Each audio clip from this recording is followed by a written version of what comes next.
Have you ever felt like people don't take you seriously, or that respect seems to slip away without you knowing why?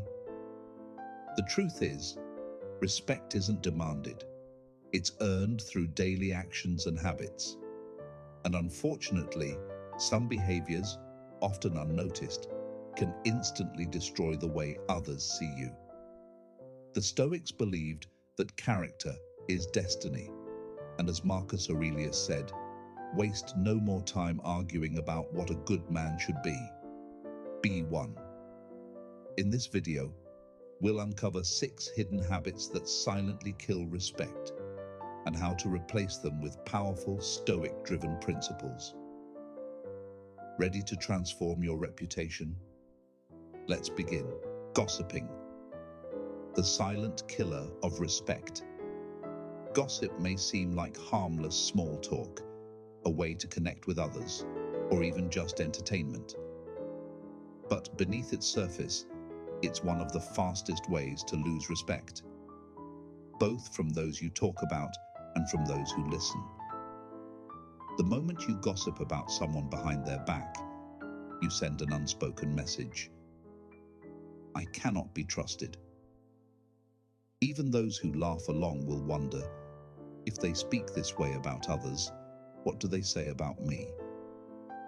Gossip is deceptive because it often feels like social bonding. People engage in it to fit in, to share opinions, or to feel superior. But the truth is, it weakens your character.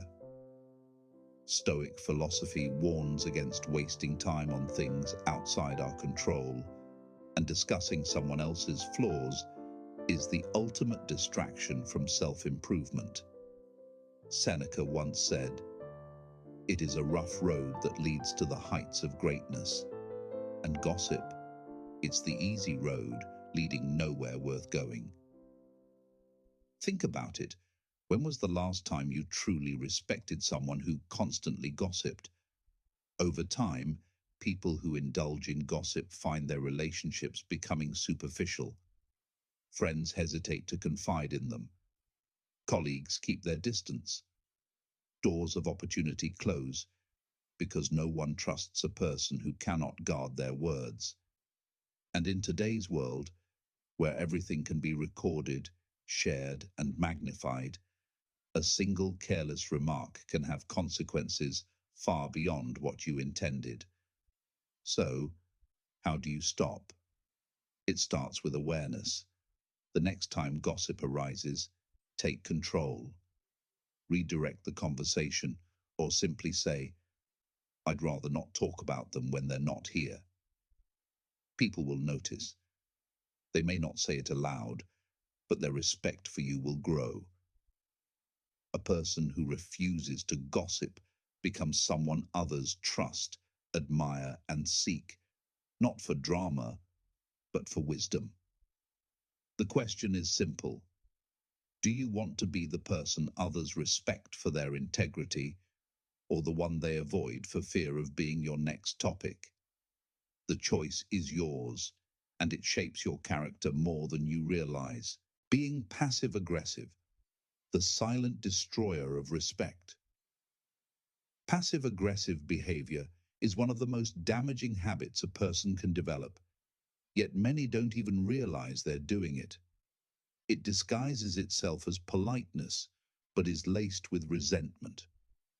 Instead of directly expressing emotions, a passive-aggressive person hides behind sarcasm, subtle digs, or deliberate silence. At first, it may seem like a way to avoid direct conflict, but in reality, it only breeds frustration, confusion, and emotional distance. People may not always call it out, but they feel it, and over time, they begin to lose respect for you. Think about this. Have you ever given someone the cold shoulder, expecting them to figure out why you're upset? Have you ever said, I'm fine, when you were clearly not?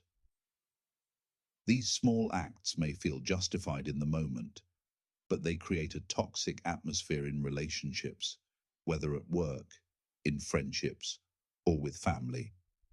Instead of fostering understanding, passive aggression fuels resentment and misunderstanding. As Epictetus wisely stated, it is not what happens to you, but how you react to it that matters. Choosing passive aggression over direct communication shows an unwillingness to address issues maturely, pushing people away instead of bringing them closer. Take John, for example. He was frustrated with his co-workers, but never voiced his concerns. Instead, he made sarcastic remarks about their efforts and acted distant in meetings. Over time, his colleagues stopped including him in discussions, sensing his negativity. His passive-aggressive behavior didn't solve his frustrations. It only isolated him. Now, ask yourself, how often have you done the same? The solution is simple but powerful. Communicate openly. If something bothers you, address it with clarity and respect. People respect honesty, not silent resentment. The more you replace passive-aggressive tendencies with direct, thoughtful dialogue, the more trust and credibility you will build. And in the end, respect isn't just about what you say, it's about how you make others feel. Never taking responsibility. The fastest way to lose respect. Nothing destroys respect faster than refusing to take responsibility for your actions. We've all met people who have an excuse for everything, blaming co-workers, bad luck, or circumstances beyond their control. Maybe at times, you've caught yourself doing the same. But here's the truth. When you constantly shift the blame, you send a clear message. You are not in control of your own life. And if you're not in control, why should anyone respect or trust you? Taking responsibility is a fundamental trait of strong, respected individuals. The Stoic philosopher Epictetus put it best. It's not what happens to you, but how you react to it that matters. Life will challenge you, but your response, whether by owning your mistakes or making excuses, defines your character. When you refuse to take responsibility, you weaken yourself. You make yourself dependent on external factors rather than your own ability to adapt and grow. Think about someone who is always blaming others. Maybe it's a co-worker who never meets deadlines, but insists it's because of bad management. Maybe it's a friend who constantly complains about their bad luck, but never makes any effort to improve their situation. Over time, their excuses wear thin, and people stop taking them seriously. No one wants to be around someone who never admits when they're wrong. Contrast that with someone who owns their failures, learns from them, and moves forward. That's the kind of person who commands respect. Consider Michael Jordan, one of the greatest athletes of all time. He once said, "I have missed more than 9,000 shots in my career. I have lost almost 300 games. On 26 occasions, I have been entrusted to take the game-winning shot and missed. I have failed over and over again in my life, and that is why I succeed." He didn't blame referees, teammates, or luck. He owned every failure and used it as fuel to improve. If you want respect, start by taking ownership of your life. Stop making excuses. Learn from failure. Adapt. Improve. The more you embrace accountability, the more others will respect you, not for being perfect, but for having the courage to grow. Lack of basic hygiene, the silent killer of respect. It might seem like common sense, but few things erode respect faster than poor hygiene. Whether it's unkempt hair, wrinkled clothes, bad breath, or an unpleasant odor, neglecting basic self-care sends a silent but powerful message. I don't care about myself, and I don't respect the people around me. People may never say it to your face, but they will think it. And more importantly, they will act on it. They'll avoid sitting near you, engaging in long conversations, or inviting you to important social and professional events. Over time, this silent distancing can cost you friendships, career opportunities, and most of all, respect. Stoic philosophy teaches that self-respect is built through small daily habits. Marcus Aurelius wrote, "The soul becomes dyed with the color of its thoughts." In other words, how you treat yourself reflects how you see yourself. If you neglect your hygiene, you're unconsciously reinforcing laziness, low self-worth, or even depression.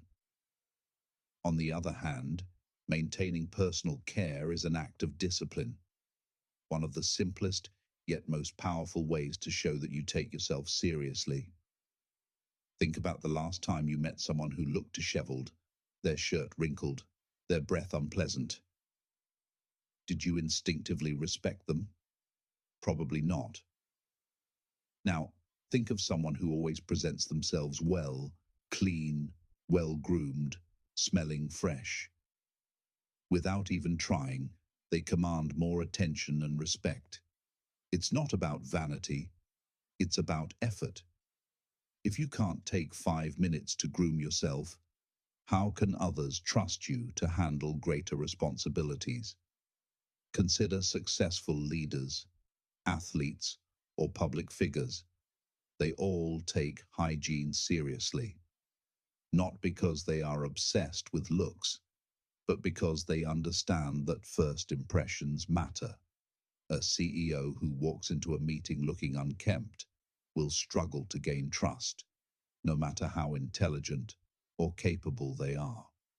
If they don't care about their appearance, why should others believe they'll care about the details in their work? The solution is simple. Shower regularly, brush your teeth, wear clean clothes, keep your hair neat. These aren't trivial things. They are signs of discipline, self-respect, and responsibility. When you take care of yourself, people notice. And when you neglect it, they notice even more. Which impression do you want to leave? Constant complaining. The fastest way to lose respect. Nothing drains respect faster than someone who constantly complains. At first, venting might feel like a harmless way to express frustration, but when it becomes a habit, it sends a clear message. I focus on problems, not solutions. People admire those who rise above challenges, not those who dwell on them. Think about that one coworker, friend, or family member who always has something negative to say. The boss is unfair, the weather is terrible, the coffee is too weak. At first, you may sympathize, but over time, their negativity becomes exhausting. You start avoiding them. Why? Because negativity is contagious, and no one wants to be dragged down. Complaining doesn't just push others away, it poisons your own mindset. Stoic philosopher Epictetus once said, "It's not what happens to you, but how you react to it that matters." Life will always present challenges, but your response to them defines your character. A person who constantly complains reveals a deeper truth. They feel powerless. Instead of taking action to improve their situation, they choose to dwell on problems they refuse to fix. But the Stoics remind us that we always have control over how we respond to adversity. Imagine two people working the same difficult job. One complains daily about the workload, the boss, and the unfair conditions. The other acknowledges the difficulties, but focuses on what they can control, improving their skills, finding better opportunities, or simply adjusting their mindset. Over time, the first person remains stuck in bitterness, while the second grows stronger and more capable. Who do you think earns more respect? Constant complaining is a sign of weakness, an unconscious declaration of helplessness. But the truth is, we all have the power to shift our perspective. Marcus Aurelius wrote, "You have power over your mind, not outside events. Realize this, and you will find strength." The next time you catch yourself complaining, pause and ask, "Can I change this?" If the answer is yes, take action. If not, accept it and move on. People respect those who seek solutions, not those who spread negativity. By choosing resilience over complaints, you'll not only command more respect, you'll build a stronger, more fulfilling life. Being chronically late, the silent killer of respect. Being late might seem like a minor habit, but it sends a loud and clear message. My time is more valuable than yours, whether it's showing up late to work, missing deadlines, or keeping friends waiting. Chronic lateness slowly chips away at your credibility. At first, people might forgive it, but over time, they start to see a pattern, not of bad luck, but of carelessness. If you can't be trusted to show up on time, why should anyone trust you with anything else? The Stoics believed that discipline is the foundation of respect, and punctuality is one of its simplest yet most powerful expressions. Seneca once said, "It is not that we have a short time to live, but that we waste a lot of it." Being late is a form of wasting time, not just yours, but everyone else's. Even if you have a great excuse, habitual lateness signals that you're unreliable. People stop expecting you to be dependable. They start adjusting their plans around your lack of discipline, and that's not the kind of reputation you want. Think about someone who is always on time. They walk into a room and immediately earn respect, not because they did anything extraordinary, but because they've proven over and over again that they are reliable. Now think about someone who is always late. No matter how talented, intelligent, or well-meaning they are, their reputation is overshadowed by their inability to manage their time. Which person would you rather work with? Chronic lateness doesn't just inconvenience others, it creates unnecessary stress for you. Always rushing, always running behind, always trying to catch up. It's exhausting. But it doesn't have to be that way. The key is shifting your mindset. Instead of treating punctuality as a burden, see it as a statement of self-respect. Marcus Aurelius said, "Waste no more time arguing what a good man should be. Be one." If you respect yourself, you'll respect your time and the time of others. If you find yourself constantly running late, ask yourself why. Are you overcommitting, failing to plan, procrastinating? Once you identify the root cause, you can fix it. Being on time isn't about setting your alarm earlier. It's about setting a higher standard for yourself. Few things command respect as effortlessly as showing up when you say you will. If you want to be respected, start by respecting time. Conclusion: the path to lasting respect. Respect isn't something you demand. It's something you earn day by day through your actions. The way you carry yourself, the discipline you practice, and the principles you uphold determine how others perceive you. The habits we discussed today, whether it's avoiding gossip, taking responsibility, communicating openly, or valuing time, are not just about how others see you. They shape the person you become. As the Stoics taught, self-mastery is the foundation of a strong, respected life. Now, it's your turn to reflect. Which of these habits have you encountered in yourself or others? What will you do to improve? Share your thoughts in the comments. Drop a 1 if this video resonated with you, or tell me which lesson stood out the most. If you found value in this, make sure to like, subscribe, and join me on this journey of wisdom and self-improvement. Stay strong, stay disciplined, and I'll see you in the next video.